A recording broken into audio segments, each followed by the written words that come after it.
어떻게 살아야 인생을 잘 사는 걸까요? 그 한마디로 지금 말해달라고요. 아니, 설명해 주시면. 예. 네네. 인생을 잘 사는 거 쉽게 말하면, 간단하게 말하면 간단하다고 보거든요. 자기소개 부탁드립니다.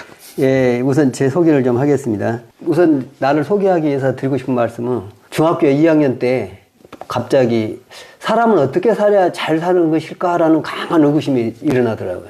근데 그게 아주 크게 다가와서 그걸 해결하지 않고는 그게 제일 중요한 문제고 다른 공부는 두 번째더라고요.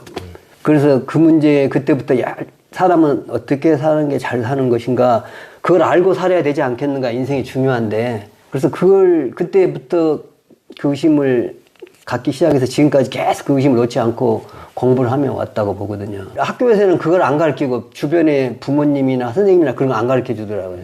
그 의문을 풀 수가 없더라고요. 그래서 혼자 그 의문을 풀기 위해서 여러 공부를 많이 했고 동서고금의 책들도 보고 뭐 그 대신 학교 가면 국영수 이런 것만 가르치니까 그것보다 이거 먼저다 그래가지고 학교를 안 가고 막 공부를 한 거예요 지금까지. 어떤 공부를 하셨나요? 동서양의 뭐 종교 사상도 접해보고 또 유명한 철학자나 뭐 학자들의 그런 논문도 보고 그런 공부를 많이 했죠. 그리고 이제 한국에서는 여기서는 명상이라는 말은 외국에서 수입한 말이라고 보거든요. 번역을 하고 보거든요. 우리말은 깨닫는다, 뭐 닦는다는 말을 많이 했죠. 수행, 수도, 수심, 수기 이게 다 닦는다는 말이거든요. 근데 그런 것들을 이제 선배들 어떻게 했는가 그거 봐서 뭐 그런 것도 공부도 해보고 다양한 공부를 해봤죠. 또 사회 속에 들어가서 사람들 사는 거 정말로 어떻게 사는가 그런 것도 공부를 해봤고 그렇게 공부를 하다 보니까 이제 어느 정도 그 관이 생겼겠죠. 이제 자아정체관, 세계가 나는 누구인가, 세상은 어떻게 생겼는가, 어떻게 살아야 되겠는가 이런 관이 좀 서더라고요. 서서 이제 그런 것을 좀 나만 알게라 주변에 사람들한테 널리 좀 나눠야 되겠다 생각으로 널리 알리기 위해서는 우선 학교에 가서 하는 게 제일 좋은 방법이다. 교사가 하면은 교사가 교직에 있는 한 계속 아이들에게 그걸 가르칠 것이다. 이런 생각으로 그 교사들하고 이런 마음공부 이런 걸 해보려고 많은 시도도 하고 노력을 해봤어요. 정교조 교사들하고 또 막 하자고도 해보고 또 대안학교에 고등학교에 가서 막 가르쳐 보기도 하고 교사들하고 학생들 가르치기도 하고 그런 노력들을 하는데 생각처럼 이게 잘 이렇게 받아들이질 않더라고요. 그게 조금 아쉽고 답답했어요. 저는 전대성이고요. 나이는 52년생. 명상이나 참 그런 것들을 그 사람들과 나누기 위해서 명상 힐링 마을을 하나 조성하면 좋겠다 싶어서 산과 땅을 사가지고 지금 그걸 10년째 조성하고 있어요. 명상 힐링 센터가 될 수 있게. 10년째 지금 그걸 열심히 하고 있는 중입니다. 지금. 그러면서 이제 그 사람들에게 어떤 내용을 어떤 프로그램으로 이렇게 전달할 것인가를 고민해가지고 이제 작년 12월에 책을 한 권 썼어요. 책에 그런 걸 정리를 했죠. 인생의 정석이라는 책을 썼지. 어떻게 살아야 인생을 잘 사는 걸까요? 그 한마디로 지금 말해달라고요. 아니, 설명해 주시면. 예. 네네. 인생을 잘 사는 거 쉽게 말하면, 간단하게 말하면 간단하다고 보거든요. 나는 이제 이 책에서도 그렇게 정리를 했지만, 지혜롭게, 자유롭게 사는 게 아주 인생의 정석이라고 봐요. 지혜롭게, 자유롭게 반대는 뭐겠어요? 어리석게, 자유롭지 못하게 사는 거. 우리가 지금 현대인들은 막 온갖 스트레스를 받으면서 산다. 그게 괴롭다, 힘들다 이렇게 하는데 스트레스란 건 다른 말로 말하면 자유롭지 못한 상태를 말하는 거예요. 마음이 자유롭지 못한 상태. 마음이 자유롭고 저항하지 않는 상태가 자유로운 상태인데 저항하지 않으면 마음이 편안한 거거든. 스트레스가 없는 거거든요. 쉽게 말하면 그렇다고 봐요. 간결하게 말하면 지혜롭게 자유롭게. 그럼 어떻게 지혜롭게 자유롭게 살 것인가 이제 그 내용이 여기 쭉 나오는 거죠. 그 자유롭게 산다는 부분이 네. 저항이 없으면은 자유로워진다. 네. 라는 부분을 딱 들으면은 맞아 하다가 그런 얘기 많이 하죠. 그렇게 네. 다른 명상가들도. 네. 근데 가끔은 이 저항하는 부분들도 또 필요하지 않나요? 살다 보면. 그렇죠. 그런 내용이 지금 이게 이제 불교하고 다르다는 거예요. 불교는 해탈한다 그러잖아요. 네. 해탈은 벗어나 버리는 거예요. 에고로부터 벗어나고 나로 무하다 그러잖아요. 불교는 나는 없다. 또 인도 힌두교도 참나가 있고 에고와 참나로 나누잖아요. 그럼 이건 중립적인 언어가 아니라고 보거든요. 참나는 좋은 것, 에고는 안 좋은 것, 이렇게 좀 느껴지잖아요. 그 느낌이 오는 거잖아요. 또 그렇게 가리키잖아요. 그 에고는 버려야 되고, 그걸 닦아버려야 되고, 없애버려야 되고, 참나만 거기에 머물러야 되고, 이렇게 하잖아요. 그것은 그래갖고 2500년이 넘게 이렇게 가르쳤지만, 사람들은 크게 변하지 않고 있다. 지금도 에고를 가지고 살고 있다. 그럼 뭘 말하는가? 에고로 살아갈 수밖에 없는 존재인데, 에고로부터 벗어나는 그 자유, 해탈, 이건 맞지 않다. 지금까지 가르쳐 왔지만, 그건 되지 않는 일이라는 거지. 그걸 지금 잘 역설하고 싶은 거예요. 그러면 그러니까 에고로서, 나로서 잘 살아가는 거, 그게 중요하다는 거지. 근데 참나도 있어요. 이제 참나 있는데, 참나와 나가 두 개가 이렇게 분리된 게 아니고, 그게 두 개 하나로서 잘 살아가야 된다. 이제 이걸 얘기하고 싶은 거예요. 그래서 아까 잘 지적을 하셨어요. 아까. 에고도 중요한 거예요. 에고가 없으면 어떻게 살아? 뭘로서 에고가 살아가는 거지. 에고로서 이제 살아갈 수밖에 없는데 그러죠. 몸이 에고니까 몸을 중심으로 살아가는 거지. 그러면 어떻게 살아야 잘 사는 건가요? 에고를 가지고. 그러니까 보통은 책이나 뭐 선생님 얘기 들어보면 에고를 말씀하신 것처럼 에고를 벗어나서 네. 자유를 이제 느껴. 그게 열반이고 해탈이라고 이렇게 설명하는 거예요. 불교는. 그러면 이제 에고를 가지고 어떻게 살아야 자유롭게 살 수가 있는 건가요? 그걸 또 이제 결론적으로 쉽게 말하면은 이해하고 인정하면 된다고 봐요. 이해하고 인정하면. 이해하고 인정하고 나 하고 싶은 대로 살면 된다 이거거든요. 나는 있다고 보니까 나 하고 싶은 대로 사는 게 정말 자유로운 나의 삶이라고 봐요. 그게 주인공의 삶이라고 봐요. 근데 이해하고 인정하고는 이제 이 내 사상의 뿌리는 자연주의거든요. 자연주의는 동아시아의 사상, 전통적인 사상이라고 봐요. 우리 한중일, 중국을 중심으로 한중일, 노자, 공자, 뭐 이런 사상을 중심으로 하는 건 자연주의잖아요. 나는 누구냐, 그러면 자기 자신이다, 그러잖아요. 자연의 몸이다, 이 말이거든요. 이건 굉장한 철학적인 말이라고 봐요. 자기 자신이란 말이. 스스로다. 자연은 스스로란 말이고, 스스로란 말은 절대자다는 말이에요. 혼자, 나 홀로 한다는 뜻이에요, 스스로가. 그러면은 하느님이나 신이 따로 있지 않고 홀로다, 나 홀로다, 절대자다 이 얘기거든요. 이게 대단한 철학적인 말이에요. 그 자연이라는 말 자체가. 이게 동아시아의 사상은 자연주의 사상이다. 세계 인류의 정신 사상이 한 3개 정도 큰 줄기가 있다고 보거든요. 동아시아의 항아강 문명을 중심으로 하는 그 자연주의 사상이 있고, 인더스강 문명 있잖아요. 인더스강 문명을 중심으로 하는 인도 불교와 힌두교 그런 정신 사상이 있고, 또 저쪽에 메소포타미아가 이집트강 문명을 중심으로 하는 그 아브라함 계열 종교 사상이 있다고 봐요. 그건 기독교, 유대교, 이슬람교를 아브라함 계열 종교라고 하는데, 아브라함 자손이라고 하거든, 다 자기들이. 그렇게 하는데, 그 사람들은 이제 세계의 그 단계가 있다고 봐요. 처음에 그리스 로마 철학 시대가 있었고, 그 밑에 이제 그 종교, 2000년 동안 종교 시대가 있었고, 신본주의 종교죠. 신본주의지, 자연주의가 아니고. 그 다음에 지금은 이제 그 탈종 현상 심해지면서 그 사람들이 지금 가지고 있는 정신사상은 자연주의라고 봐요. 자연주의인데 과학적 자연주의라. 세상 사람들이 과학적 자연주의를 정신을 가지고 현대 문명을 지금 선도한 거잖아요. 전 세계를 물들였잖아요, 지금. 그래서 지금 전 세계의 가장 큰 정신사상은 자연주의거든요. 과학적 자연주의거든요. 근데 과학적 자연주의만 가지고는 좀 부족하다. 동아시아의 통찰적 자연주의가 같이 이렇게 만나야지 정말 온전한 정상이 된다. 이렇게 보고 있는 거예요. 좀 얘기가 거대 담론으로부터 시작하는 거예요. 그래서 나중에는 결국 이제 나는 어떻게 사는가 이 문제도 그렇게 얘기하지만 거대하게 이 세상과 지금 인류 역사가 어떻게 왔고 정상이 왔고 이것부터 지금 얘기를 그게 중요하다고 봐요. 자세히 대관적으로 보려면 내비게이션으로 우리가 보잖아요. 내가 어디에 있는지 보려면. 크게 지금 거시적으로 보는 거예요. 인류가 지금 문명이 어느 자리에 있는지가를. 네. 그러면 쭉 말씀을 해주셔도 괜찮을 것 같아요. 네. 이제 그런 내용으로 금방 말하다 보니까 이런 내용들이 나오는데 이렇게 하면은 내가 뭘 말하는가가 딱 이제 이게 일모요연하게 딱 자리가 잡히는 거지. 계속 얘기할까요? 네네네. 이제 아까도 말씀드렸지만 이제 지금 거의 그 서양 영성 지도자라는 사람들이 막 많은 사람이 나와가지고 뭐 명상을 얘기하고 뭐 영성을 얘기하고 하잖아요. 우리는 그것을 공부하고 있는 거예요. 지금 우리 신세대들은. 근데 그 사람들은 불교 공부하고 결국은 동양 뭐 노자 공자 사상을 공부해가지고 이제 또 그런 사상을 또 자기들이 이렇게 논리를 만들어서 지금 이렇게 합리적으로 만들어서 다시 역수출한 거예요. 말하자면 동양으로. 동양 걸 공부를 해가지고. 우리는 그것을 막 공부를 하고 있어, 지금. 사실은 우리의 전통적으로 굉장히 그보다 수준 높은 사상이 있는데도 불구하고. 그런 게 조금 아쉽고 안타깝더라고요. 그리고 지금 이제 21세기는 탈종교 현상이 심화되고 있잖아요. 그 기독교는 상당히 이제 퇴조했고, 그 서양에서는. 또 불교도 상당히 지금 퇴조하고 있는 그런 이제, 시기라고 보는데, 그런 아까 말한 그 서양 사람들이나 동양에서 하는 명상이 인간은 고요함 또는 평화로움을 추구해야 된다. 갈등이나 시끄럽고 이런 것은 안 좋은 것이니까 그걸 지향해야 된다. 이렇게 가르치거든요.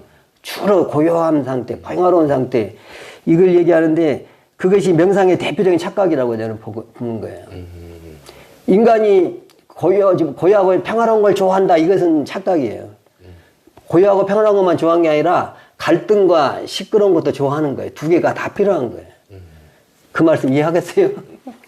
네. 근데 대부분 막 지금 유튜버들이 얘기한 거나 서양 사람들이 한 거나 보면 고요한 걸 불교하고 인도 정신이 그러니까 고요한 상태, 뭐 애고가 없는 상태, 뭐 갈등이 없는 상태 이걸 주로 얘기하잖아요.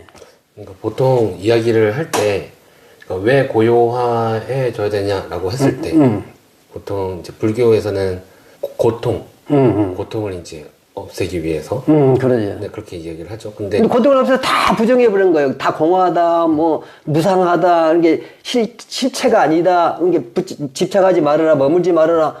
고요하게 있어야지, 이렇게 그쪽을, 그런 명상을 했잖아요. 우리나라 불교는 참선이다 하고 10년 동안 장자부라 그러고 뭐 40년 장자부라 그걸 자랑으로 삼잖아요. 그게 자랑입니까? 고요하게만 있으면 그거 가지고 뭐 하냐 이거지. 이제 그걸 굉장히 비난하는 사람도 굉장히 많아요. 비난하는 학자들도. 불교 학자들도. 이게, 내 말이 상당히 조금 엉뚱한 말 같잖아요. 인간이 고요하고 평화로운 것만 좋아하는 건 아니다.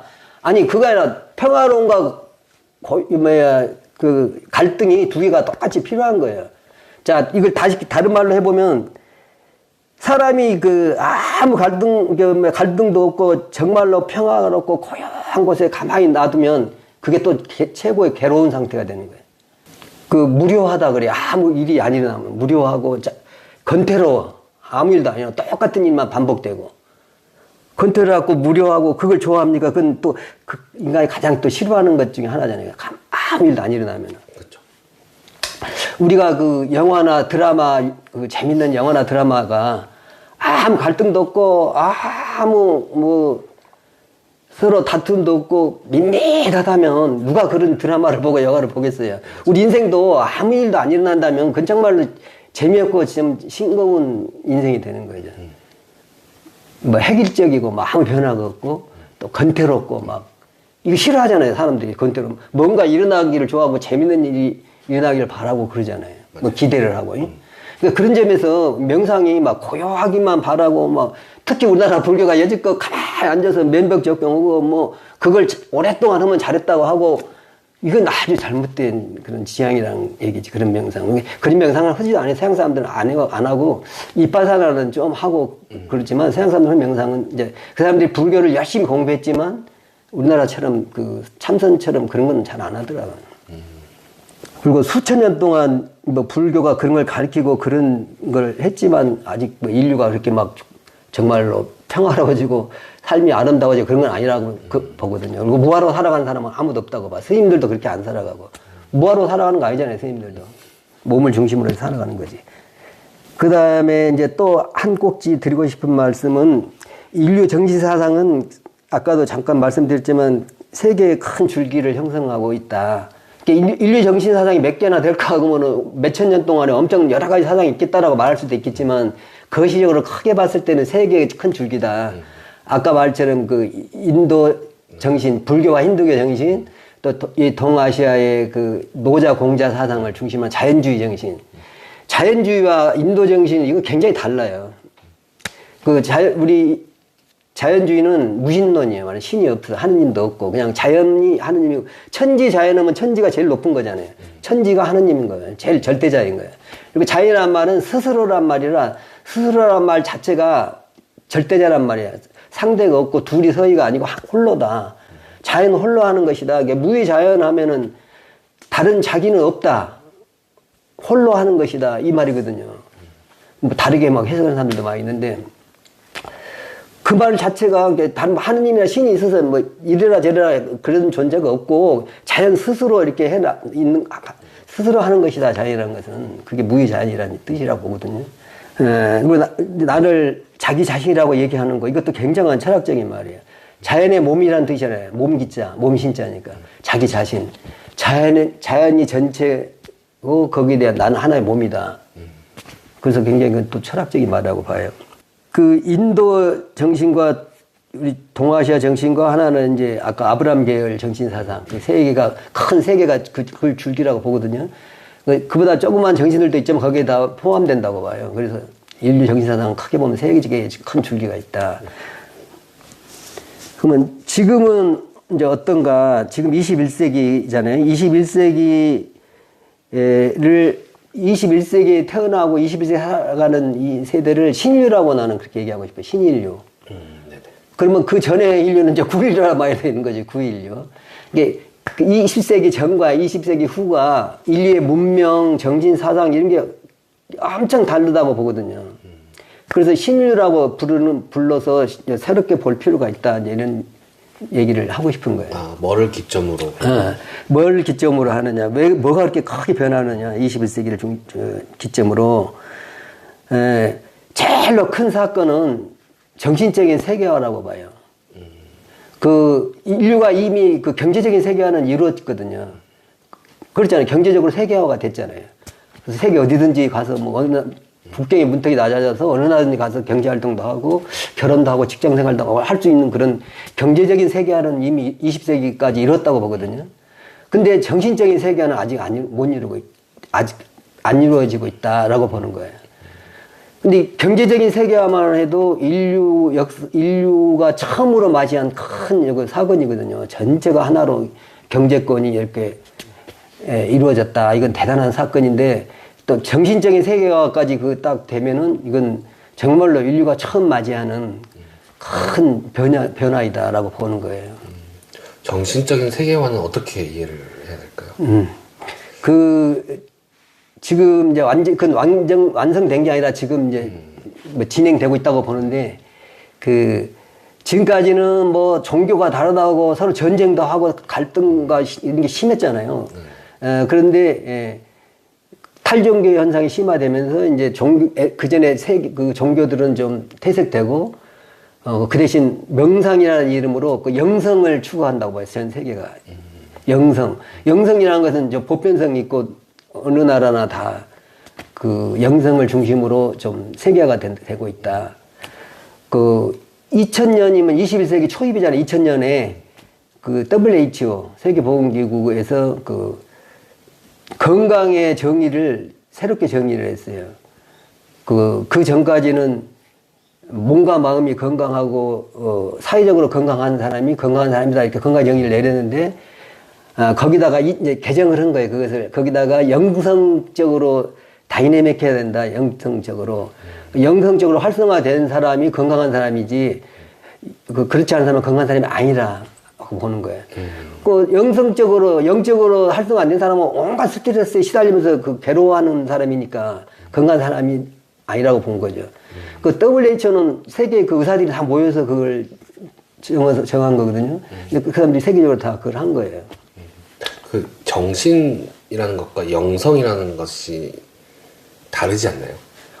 다하게 나누어질 수는 없는 거예요. 영성이 따로 있고 정신이라는 게 여기에 따로 있고 뭐 감정이 따로 있고 이성이 따로 이게 아니라 전체가 하나인데 거기에 대한 여러 특성들을 가지고 영성이다. 우리 영혼이라고 하잖아요. 우리 영혼. 영성이 있고 혼성이 있는 거예요. 이게 핵심이에요. 명상의 핵심인 거예요. 근데 이제 이걸 잘 알면 쉬운 거예요. 명상도. 영성이라는 것은 전체성이라 의식 자체를 말하는 거예요. 그러니까 영성이 참나예요. 힌두교에서 말하는 참나고 불교에서 말하는 불성인 거고.